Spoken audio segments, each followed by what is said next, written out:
အားလုံးပဲမင်္ဂလာပါဗျာနော်ထိုးကျော်ရဲ့ channel လေးကိုကြည့်ရှုအားပေးနေတဲ့ညီကိုမောင်နှမတွေအားလုံးစိတ်ချမ်းသာခြင်းကိုယ်ကျန်းမာခြင်းနဲ့ပြည့်စုံကြပါစေဗျာနော်ပြည့်စုံကြပါစေစိတ်ချမ်းသာခြင်းကိုယ်ကျန်းမာခြင်းနဲ့ပြည့်စုံကြပါစေ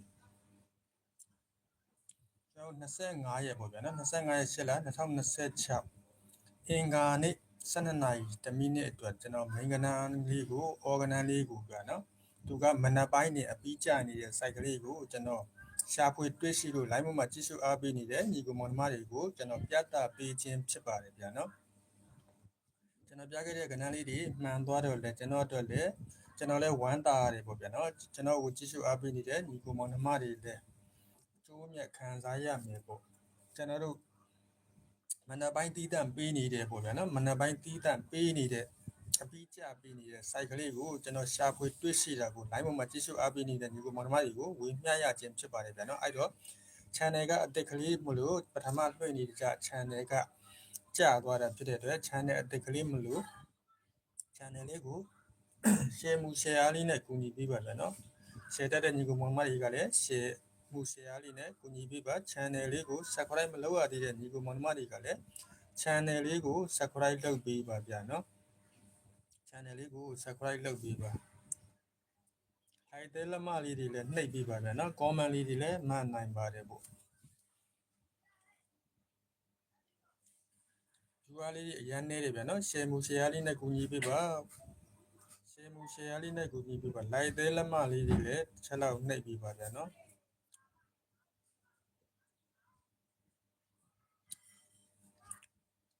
ဆက်ပေးအောင်မယ်ဆိုရင်တော့မနက်ဖက်ကမနက်12နာရီပေါ့ဗျာနော်အင်္ဂါနေ့12နာရီမှာကျွန်တော်တို့ကြားကြအောင်မယ်ပေါ့ဗျာနော်အရင်ဦးဆုံးပေါ့ဗျာနော်ကျွန်တော်ကီးလေးကိုเนาะအရင်ဆုံးပြမယ်မနက်ပိုင်းတီးတန့်ပေါ့ဗျာနော်12နာရီကနန်းအင်္ဂါနေ့12နာရီမနက်ဖက်ကအင်္ဂါနေ့12နာရီကိုကျွန်တော်တို့မနက်ပိုင်းတီးတန့်ပေးနေတဲ့ site ကလေးပေါ့ဗျာနော်မနက်ပိုင်းတီးတန့်ပေးနေတဲ့ site ကလေးအဲ့တော့အရင်ဦးဆုံးကျွန်တော်ကီးကိုအရင်ဆုံးပြတ်တာပေးမယ်ဗျာနော်ကီးကိုအရင်ဆုံးပြတ်တာပေးမယ်သူကဒီ9ဒီ6ပေါ့ဗျာနော်ကီးကိုကျွန်တော်ဒီလိုလေးအရင်ဆုံးဆွဲပေးမယ်ဗျာနော်9-6ကဏ္ဍနှလုံးပေါင်းခြင်းဒီ1ဖြစ်တဲ့အတွက်ကျွန်တော်တို့တစ်ကပါဝါဒီ6တစ်ကနက္ခတ်ဒီ8ဆိုတော့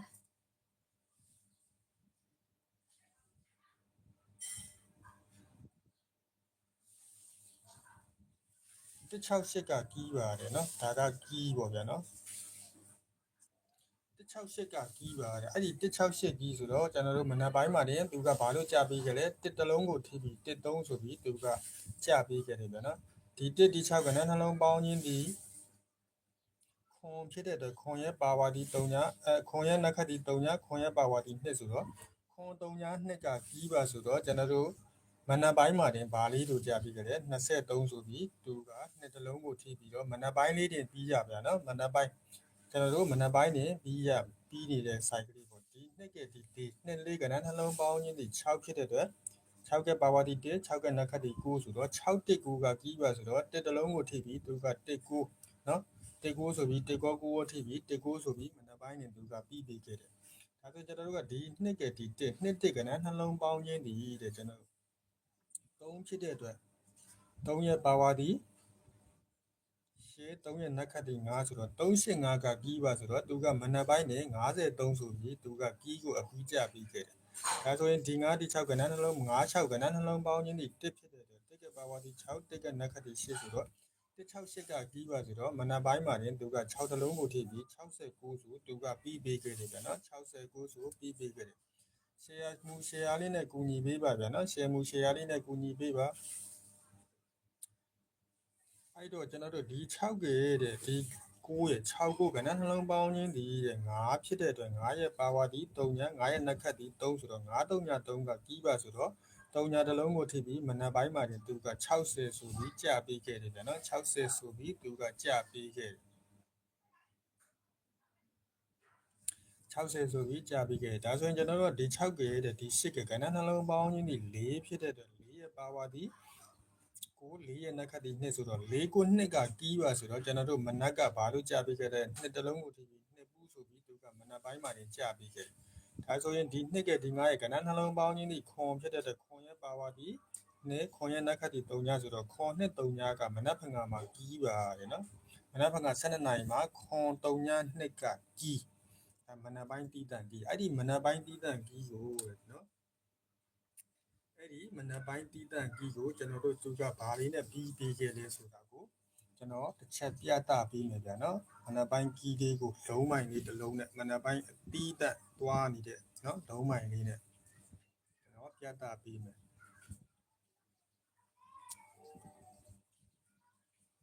သူကလုံးမိုင်ပေါ့ဗျာနော်လုံးမိုင်နဲ့သူကပြီးပေးခဲ့တဲ့ site ကျွန်တော်တို့ဒီ6ကဒီ8ကဏ္ဍနှလုံးပေါင်းခြင်းဒီ4နော်6ကဏ္ဍနှလုံးပေါင်းခြင်းဒီ4ဒီ1နဲ့ပေါင်းတော့9အဲ့ဒီက9ဆိုတော့အဲ့ဒီ9ကလုံးမိုင်ပါဆိုတော့သူက9ကဘိုင်ဒါကဘိုင်ပေါ့ဗျာနော်9ကလုံးမိုင်မှာဆိုတော့သူက12နာရီမနက်ပိုင်းနဲ့ပြီးတက်မှာသူက9တလုံးမိုင်နဲ့385ကီးနဲ့ကိုသူကဘာလို့ပြီးပေးခဲ့လဲ53ဆိုပြီးတော့မပြီးပေးခဲ့ဘူးလားပြီးပေးခဲ့တယ်နော်53ဆိုပြီး9တလုံးမိုင်နဲ့53ဆိုပြီးသူကပြီးပေးခဲ့တယ်ဒါဆိုရင်ကျွန်တော်ကဆက်ကြည့်မယ်ဒီ4ဒီ3ညကဏ္ဍနှလုံးပေါင်းခြင်းဒီ4နော်ဒီ9နဲ့ပေါင်းတော့9တဲ့အဲ့ဒီ9တလုံးပိုင်9တလုံးပိုင်ဆိုတော့ကျွန်တော်တို့12နာရီဈေးမှာတယ်နော်ဘာလို့ပြီးပေးခဲ့တယ်9တလုံးပိုင်နဲ့168ကီးနဲ့က69ဆိုပြီးမနက်ပိုင်းနဲ့အပြီးပေးခဲ့ရတယ်နော်မနက်ပိုင်းနဲ့အပြီးပေးခဲ့တယ်ဒါလေးကိုပေါ့ဗျာနော်ကျွန်တော်ဒီနေ့မှရှာတာပေါ့ဗျာနော်ဒီညနေမှမနက်ကဈေးနှစ်ပူးထွက်ပြီးသွားတော့မှကျွန်တော်ရှာတော့ဒါလေးကိုတွေ့လို့ကျွန်တော်ဒီညနေကိုဆက်ပေးဦးမယ်ဆိုရင်ပေါ့ဗျာနော်ပထမရက်တွေကကျွန်တော်မတွေးခဲ့ဘူးဒီ site ကိုနော်ဆက်ပေးခဲ့ဦးမယ်ဆိုရင်ကျွန်တော်တို့ကြားကြအောင်မယ်ပေါ့ဗျာနော်အဲ့တော့ကျွန်တော်တို့ဟုတ်ပြီမနက်ပိုင်းမှာရင်သူက6တလုံးပိုင်းနဲ့ကို168ကီးနဲ့ကို69ဆိုပြီးမနက်ပိုင်းနဲ့သူကအပြီးပေးပေးခဲ့တယ်နော်69ဆိုပြီးဒါဆိုရင်စက်ကြည့်မယ်ဆိုဒီနှစ်ကဒီ8ကနှစ်8ကဏ္ဍနှလုံးပေါင်းရင်းဒီ3ညဒီ6နဲ့ပေါင်းတော့6အဲ့တော့6တလုံးပိုင်းဆိုတော့ကျွန်တော်တို့ဘာလို့ပြီးပေးခဲ့တယ်6တလုံးပိုင်းနဲ့933ကီးနဲ့ကိုသူကမနက်ပိုင်းနဲ့ဘာလို့ပြီးပေးခဲ့လဲ60ဆိုပြီး6တလုံးနဲ့3ညတလုံးနဲ့သူကလည်းအပြီးကြပေးခဲ့တယ်ဗျာနော်ချစ်တော်ညီကိုမောင်တို့ကရေ3ပိုင်ပေါ့ဟုတ်ကဲ့3ပိုင်ကိုခွန်နှစ်3ညကီးနေပါမနက်ကကျွန်တော်တို့ဒီ6ဒီ3ညကဏ္ဍနှလုံးပေါင်းခြင်းဒီ6ဖြစ်တဲ့အတွက်တဲ့ကျွန်တော်တို့ဒီ6နဲ့ပေါင်းတော့2နော်6နဲ့ပေါင်းတော့2အဲ့ဒီ2တလုံးပိုင်နဲ့နော်2တလုံးပိုင်ဆိုတော့သူက2တလုံးပိုင်ကို492နဲ့မနက်က2ပူးဆိုပြီးသူကဒီက492ကြီးက2တလုံးနဲ့2တလုံးပိုင်တွေကို492ကြီးနဲ့သူကပြီးသွားခဲ့တယ်ဒီ site ကိုကျွန်တော်ဒီနေ့မှတွေ့လို့ပြတာဗျာနော်ဟိုရက်ကလည်းကွာဒီ site ကလေးကိုတွေ့ရင်ကျွန်တော်ကိုကြည့်ရှုအားပေးနေတဲ့ညီကိုမောင်နှမတွေရားကြမယ်ပေါ့ဗျာနော်ပေါက်ကြမယ်ပေါ့မနက်ဖန်ကကိုလည်းဆက်ပေးပါစေလို့ပဲကျွန်တော်တို့ညှော်လင်းရမှာပေါ့ဗျာနော်အဲ့တော့ဟုတ်ပြီဒါဆိုရင်ကျွန်တော်တို့ဒီ6ဒီနှစ်ကဏ္ဍနှလုံးပေါင်းခြင်းဒီ1ဒီနှစ်နဲ့ပေါင်းတော့3နဲ့မနက်ဖန်ကကိုကျွန်တော်တို့က3တလုံးပါနော်3တလုံးကဘိုင်ပါတဲ့3တလုံးဘိုင်ကိုခွန်နှစ်3ညကီးနဲ့ကျွန်တော်တို့ကခွန်နှစ်3ညကီးနဲ့မနက်ပိုင်းနေတီးတန့်နော်မနက်ပိုင်းနေတီးတန့်ကိုကြပြီးကျွန်တော်ဘယ်နှစ်ပင်ခုလဲ1ပင်2ပင်3ပင်4ပင်နော်မနက်ကိုတစ်ခါကျွန်တော်တို့ပေးမယ်ဆိုရင်တော့ကျွန်တော်တို့5ပင်ကူစိုက်ပေါ့ဗျာနော်5ပင်ကူစိုက်ဆိုတာပေး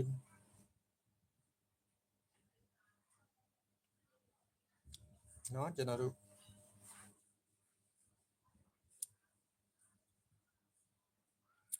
ဘလို့မှားနေရတယ်ဗျာနော်မှားနေတယ်တဲ့9463ပါတယ်ဘလို့9463နေဗျာနော်မိုးခိုင်တစ်ချက်လောက်ကျွန်တော်ကိုနော်ကောမန်လေးမှာတစ်ချက်လောက်ပြပေးပါဗျာနော်တစ်ချက်လောက်ကောမန်လေးမှာပြန်ပေးပါဗျာနော်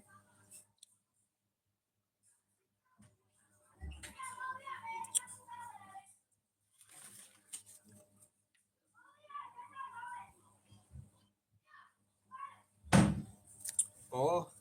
ဒါကိုပြောတာဒီဟာကဒါသူကမှ9463ဟုတ်တယ်60မဟုတ်ဘူး63ဒါကျွန်တော်ယူမထားဘူးဗျာနော်ဒါကိုကျွန်တော်ယူမထားတော့သူက63ပါဒီကကျွန်တော်ပြတဲ့ site ကမှန်ပါတယ်ဗျာနော်ဒီမှာကျွန်တော်ကဏ္ဍကြီးက5460ဖြစ်နေတယ်အမှန်ကတော့5463ပါဗျာနော်5463ပါဟုတ်ကဲ့အခုတို့ဟုတ်တယ်ဗျာနော်ဟုတ်တယ်မိုးခိုင်းဆိုတဲ့အကောင့်ပိုက်ချင်းမနက်ပိုင်းက54ညနေပိုင်းက63မှာဟုတ်ကဲ့ပါဗျာနော်ကျွန်တော်ကဏ္ဍရေးတာ63နဲ့60နဲ့ဒီမှာမှားရေးထားတာဗျာနော်ဒါဆိုရင်ねကျွန်တော်တို့ကဒီမှာ3တလုံးပိုင်းနဲ့ခွန်နှစ်3ညနော်ကီးနေကမနက်ပိုင်းမှာတစ်ချက် တစ်ချက်ရပြီအဲ့ဒီ3တလုံးမိုင်ကိုပြီးတော့နောက်ဗရိတ်တစ်ချက်ပေါ့ဗျာနော်ဗရိတ်တစ်ချက်နဲ့သူကလည်းပြီးပြီးကြတာလေးကိုကျွန်တော်ပြပေးမယ်ဗျာနော်ပြီးပြီးတာလေးကိုကျွန်တော်ပြပေးမယ်အဲ့တော့3ခွန်နဲ့3နှစ်30ပေါ့ဗျာနော်30ကဏ္ဍကတော့ကျွန်တော်တို့ဒါက3ခွက်ရသွားပြီပေါ့ဒါလေးကိုကျွန်တော်အရင်ဆုံးဒီနားမှာတစ်ချက်ရေးပေးမယ်ဗျာနော်3ကပိုင်း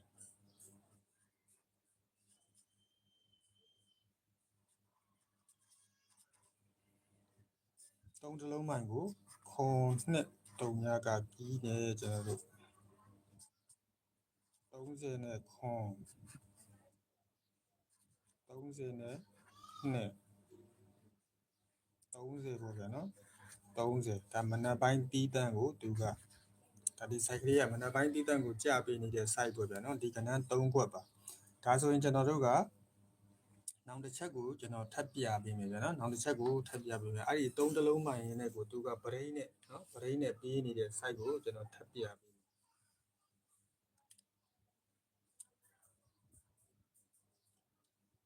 ကျွန်တော်တို့ဒီ6ဒီလေးသူကတော့ဗရိတ် site ပေါ့ဗျာနော်6လေး6ကလေးရဲ့ကဏ္ဍနှလုံးပေါင်းခြင်းဒီကျွန်တော်တို့3ညဖြစ်တဲ့အတွက်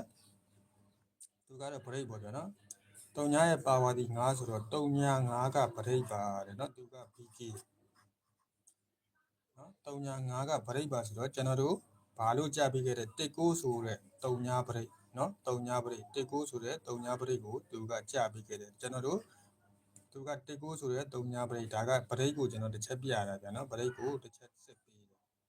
ဒါဆိုရင်ねကျွန်တော်ဒီ6ကဒီ2က6နှစ်ကဏ္ဍနှလုံးပေါင်းခြင်းဒီ10ဖြစ်တဲ့အတွက်နော်10ဖြစ်တဲ့အတွက်ရှစ်ကပါဝါဒီ3ဆိုတော့ရှစ်3ကဗရိတ်ဆိုတော့ကျွန်တော်တို့ဒီမှာ9တလုံးပိုင်းနဲ့ဗရိတ်ကရှစ်3ဗရိတ်ကိုဘာလို့ကြပြီးခဲ့လဲ53ဆိုပြီးသူက53ဆိုပြီးဗရိတ်ရှစ်ကိုကြပြီးခဲ့တယ်ဗျာနော်ဒီမှာကျွန်တော်တို့9တလုံးပိုင်းနော်9တလုံးပိုင်းနဲ့ဒီမှာကျွန်တော်တို့83 83ဗရိတ်83ဗရိတ်ကို53ဆိုပြီးဒါကကျွန်တော်တို့ဒီအားနဲ့မဆိုင်နော်ဒီကီးနဲ့တွေးရင်ကျွန်တော်တို့ကဒီမှာဘိတ်ဆုံးမှာဗရိတ်နဲ့မညီဘူးဒါပေမဲ့သူကလည်းဒီ9တလုံးပိုင်းကို83ဗရိတ်နဲ့ဆိုတော့53ဆိုပြီးမနက်ပိုင်းမှာတင်သူကဗရိတ် site ကိုတစ်ချက်เนาะကြာပြီးကြတယ်ဒါဆိုရင်ဒီ4ဒီ6ကဏ္ဍနှလုံးပေါင်းခြင်းဒီ4 6ကဏ္ဍနှလုံးပေါင်းခြင်းဒီ3ညဖြစ်တဲ့အတွက်အဲ့ဒီ3ညရဲ့ပါဝါဒီ9ဆိုတော့3ည9ကဗရိတ်ပါတယ်3ည9ကဗရိတ်ပါဆိုတော့ကျွန်တော်တို့ကဒီမှာ6တလုံးပိုင်းနဲ့6တလုံးပိုင်းနဲ့3ည9ဗရိတ်ဆိုတော့ဘာလို့ကြာပြီးကြတဲ့69ဆိုတဲ့6တလုံးကို6တလုံးပိုင်းနဲ့69ဆိုပြီးဗရိတ်9ကိုသူကကြာပြီးကြတယ်ဗျာနော်ဒီမှာက10ဗရိတ်ကိုကြာပြီးခဲ့တယ်ဒီမှာက3ညဗရိတ်ကိုကြာပြီးခဲ့တယ်ဒီမှာကတော့ကျွန်တော်တို့ဘိုင်းကအောက်ပင်မှာယူထားတာဖြစ်တဲ့အတွက်သူကဗရိတ်တော့ကြာတယ်ပေါ့ဗျာနော်19ဆိုတော့3ညဗရိတ်ကိုကြာတယ်9တလုံးပိုင်းနဲ့နော်83ဗရိတ်ကို53ဆိုပြီးဗရိတ်8ကိုလည်းသူကကြာပြီးခဲ့တယ်နော်ဗရိတ်8ကိုလည်းသူကကြာပြီးခဲ့တယ်အောင်ရဲလင်းဟာအောင်ရဲလင်းဆိုတော့ဗဒီယိုမင်းသားပေါ့ဗျာနော် crazy မင်္ဂလာပါဗျဟုတ်ကဲ့ပါမင်္ဂလာပါ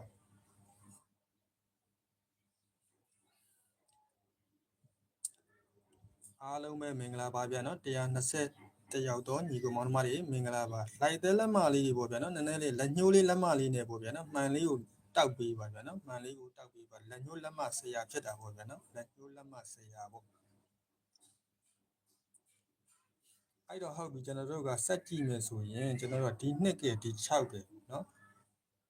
ကျွန်တော်အားချင်း line မို့တက်လာတာဖြစ်တဲ့အတွက်ဗျာနော်ကဏ္ဍကကျွန်တော်တို့နည်းနည်းတော့ရှုပ်မယ်ဗျာနော်ဒီ2ဒီ9ကဏ္ဍနှလုံးပေါင်းခြင်းဒီ2 9ကဏ္ဍနှလုံးပေါင်းခြင်းဒီကျွန်တော်တို့တစ်ဖြစ်တဲ့အတွက်တစ်ကပါဝါဒီ6ဆိုတော့တစ်6ကဗရိတ်ပါတယ်အဲ့ဒီတစ်6ဗရိတ်ဆိုတော့ဒီမှာကျွန်တော်တို့က6တလုံးမိုင်နဲ့ဗရိတ်ကတစ်6ဗရိတ်ကိုဘာလို့ကြာပြီးခဲ့လဲ60ဆိုပြီးသူကမကြာပြီးခဲ့ဘူးလားဗရိတ်6ဗရိတ်6ကိုကြာပြီးခဲ့တယ်ဗျာနော်60ဆိုပြီးဗရိတ်6ကိုကြာပြီးခဲ့တယ်ကျွန်တော်တို့ဆက်ပေးအောင်မယ်ဆိုရင်တော့မနက်ဖြန်ကမှကျွန်တော်တို့ရမယ်ပေါ့ဗျာနော်ကျွန်တော်ဒီကီးနဲ့ကလည်းမနက်ပိုင်းမှာ3တလုံးမိုင်ကိုခွန်နှစ်3ညကီးနဲ့ကလည်းသူကမနက်ပိုင်းပြီးတဲ့မှာအပြီးကြပြီးတာကဏ္ဍကအများကြီးမရှိဘူးเนาะအများကြီးမထွက်ဘူးကျွန်တော်တို့မနက်ဖြန်ကမနက်မှာဆက်ပေးအောင်မယ်ဆိုရင်တော့ကျွန်တော်ဗရိတ်နဲ့တော့တွဲချုပ်ထားရဲဆိုရင်တော့မနက်ဖြန်ကမနက်ပိုင်းမှာ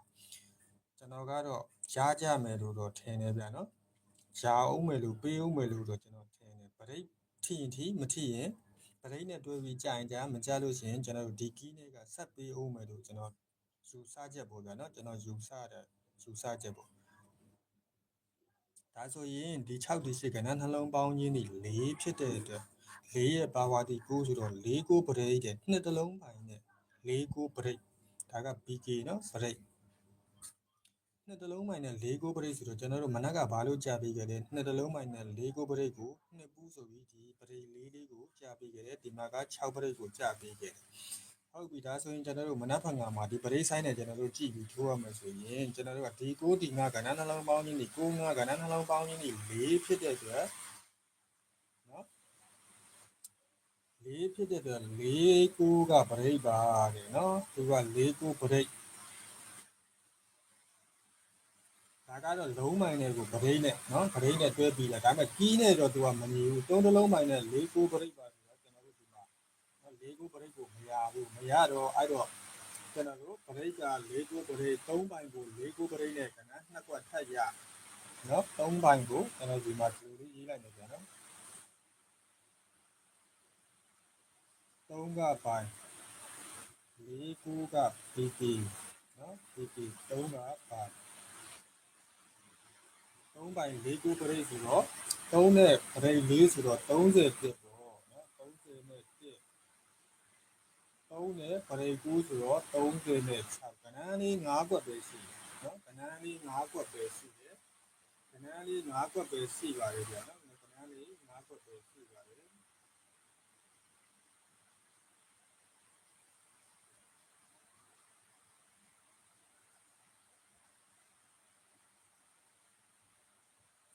ကျွန်တော်တို့ဒီကီးနဲ့လွတ်မယ်ဆိုဒီပရိတ်နဲ့ရထိမယ်နော်ပရိတ်နဲ့ကြာလိုက်မယ်ဒီပရိတ်လွတ်မယ်ဆိုဒီကီးနဲ့ရကျွန်တော်တို့မနက်ပိုင်းနေနော်ဒီကီးနဲ့ကကီးထိရင်ပရိတ်လွတ်မယ်ပရိတ်ထိရင်ဒီကီးနဲ့လွတ်မယ်ကျွန်တော်တို့ဒီနှစ်ခုပဲကစားရမှာဘာလို့3တလုံးပိုင်းနဲ့ခွန်2 3ညာကီးကလည်းကျွန်တော်တို့ဘယ်နှစ်ပင်လဲကျွန်တော်တို့1ပင်2ပင်3ပင်4ပင်မနက်ဖြန်ကဆို5ပင်ကူနော်5ပင်ကူဆိုင်မှာသူကလည်းပေးနိုင်သေးတယ်ဒါမှမဟုတ်ဒီကီးလွတ်မယ်ဆိုလို့ရှိရင်လေ3တလုံးပိုင်းနဲ့4 9 break နော်4 9 PK 4 9 PK နဲ့က3136သူကလည်းအပြည့်ကြရတာဗျာနော်ဒီမှာ9တလုံးပိုင်းကို83 break နဲ့53ဆိုတဲ့ break 8နော်ကျွန်တော်တို့9တလုံးပိုင်းကို35 break နဲ့69ဆိုတဲ့ break 5နော်6တလုံးပိုင်းကို16 break နဲ့တဲ့60ဆိုတဲ့6 break ကိုလည်းသူကပေးလာခဲ့တာနှစ်တလုံးပိုင်းနဲ့4 9ပရိတ်ဆိုတော့မနက်က2ပူးဆိုပြီးတော့လေသူက4ပရိတ်ကိုပေးလာခဲ့တယ်ဒါဆိုရင်မနက်ဖက်ငါကိုလည်း3တလုံးပိုင်းနဲ့4 9ပရိတ်ကိုပဲထပ်ပေးမလား3တလုံးပိုင်းနဲ့4 9ပရိတ်ကိုပဲထပ်ပေးမလားဒါမှမဟုတ်ရင်ကျွန်တော်တို့ကဒီမှာ5တလုံးပိုင်းနဲ့385ကြီးနဲ့ကို53ဆိုပြီးတော့5တလုံးပိုင်းနဲ့3တလုံးနဲ့53ဆိုပြီးတော့ကြီးနဲ့လုံးပိုင်းနဲ့ကိုပေးတာကပဲဆက်ပေးအောင်မလားเนาะ53ဆိုပြီးပေးဦးမယ်ဒါမှမဟုတ်6တလုံးပိုင်းနဲ့168နဲ့69ဆိုပြီးတော့6တလုံးပိုင်းနဲ့6တလုံးထိပြီး69ဆိုပြီးဘိုးကချတယ်ဗျာเนาะအတန်ကနည်းနည်းကျွန်တော်ကြည်ကြည်လေးပြောပေးမယ်ဗျာเนาะ6တလုံးပိုင်းနဲ့168ကြီးနဲ့က69ဆိုပြီးမနက်ပိုင်းနဲ့တီးတန့်ပေးတာဗျာเนาะမနက်ပိုင်းနဲ့တီးတန့်ပေးတာ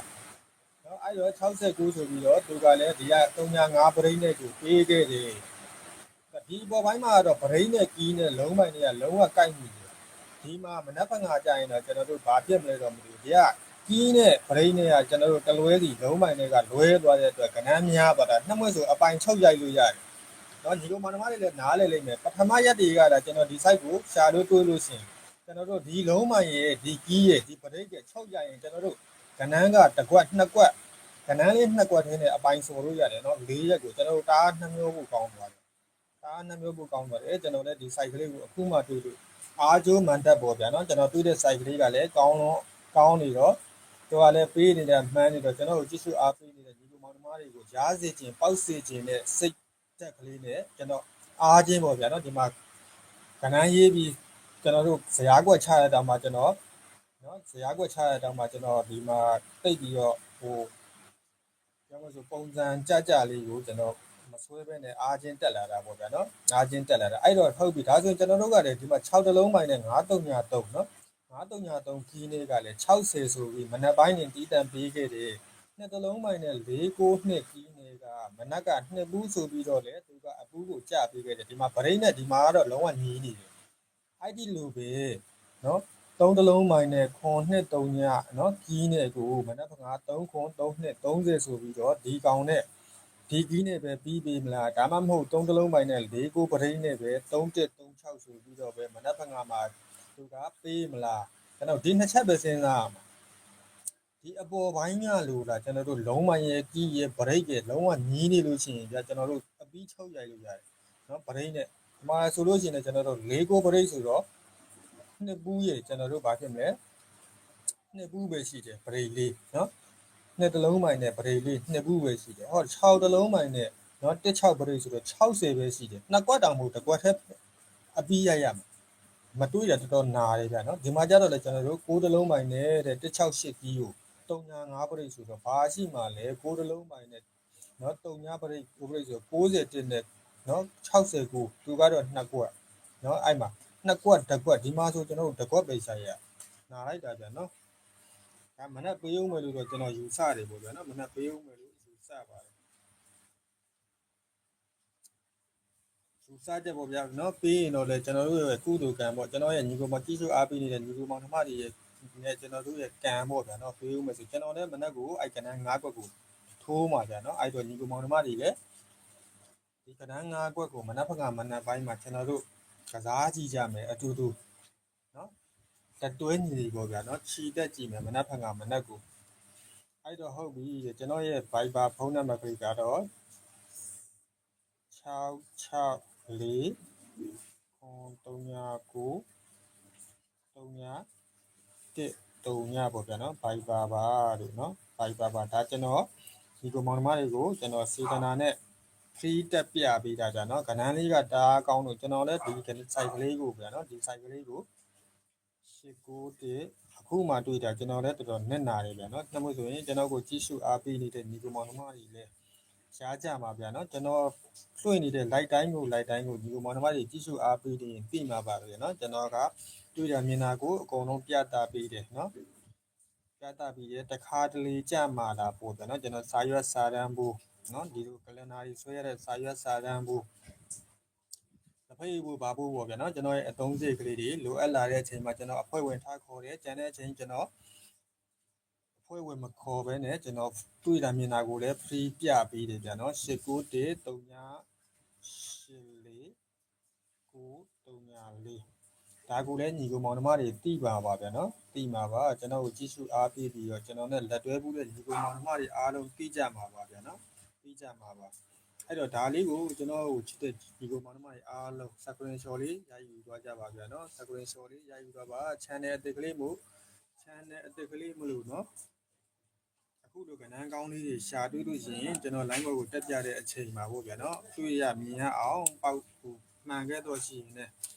ကြားကြပေါက်ကြအောင်ပေါ့ဗျာနော်ပေါက်ကြအောင်လို့ channel လေးကို subscribe ကလေးတွေနှိပ်ထားပေါ့ဗျာနော် channel လေးကို subscribe ကလေးတွေနှိပ်ထားပါမနက်ဖက်ကမနက်ကိုတက်ညီလက်ညီနေပေါ့ဗျာနော်ဝါသနာပါတဲ့ဒီကောင်မောင်နှမတွေကျွန်တော်ကအစပေါ့ဗျာနော်ကျွန်တော်လည်းဝါသနာပါပါတယ်ကျွန်တော်တို့တက်ညီလက်ညီနဲ့ဒီကဏ္ဍ9ကွက်ကိုတော့နော်ကျွန်တော်တို့ကစားကြည့်မယ်ဗျာနော်ကျွန်တော်ဒီညရှာတွေ့လို့ရရင်လည်းမနက်ဖက်ကကိုကျွန်တော်ဒီ channel လေးတွေမှာပေါ့ဗျာနော် main ကဏ္ဍနဲ့ main ကဏ္ဍပေါ့ channel လေးတွေမှာ main ကဏ္ဍကျွန်တော်တို့အရန် main ပေါ့ဗျာနော်အရန် main နဲ့ဒူ main နဲ့ main all ကိုကျွန်တော်ဒီညကဏ္ဍဆက်ထပ်ဆက်ပြီးဒီကဏ္ဍ9ကွက်ထဲက main ကဏ္ဍကိုကျွန်တော်နော်ပို့မှာဒီ channel လေးတွေကနေပြီးကျွန်တော်ရဲ့ channel လေးတွေတိုင်းမှာကျွန်တော်ပို့ကနေပြီးတော့ကျွန်တော်တင်ပေးမယ်ဗျာနော်ပို့တဲ့ကိုဝင်ကြည့်ပါဗျာနော် channel ရဲ့ပို့တဲ့ကိုဝင်ကြည့်ပါကျွန်တော်ဒီညဒီကဏ္ဍ9ကွက်ကိုစီစစ်ဝေဖန်သုံးသပ်ပြီးတော့ကျွန်တော်ကြိုက်ဆုံးကဏ္ဍကို main ကဏ္ဍအနေနဲ့တင်ပြီးတော့ဒူ main အနေနဲ့ကျန်တဲ့၄ကွက်ကိုတင်ပေးမယ်ဗျာနော် channel လေးမှာ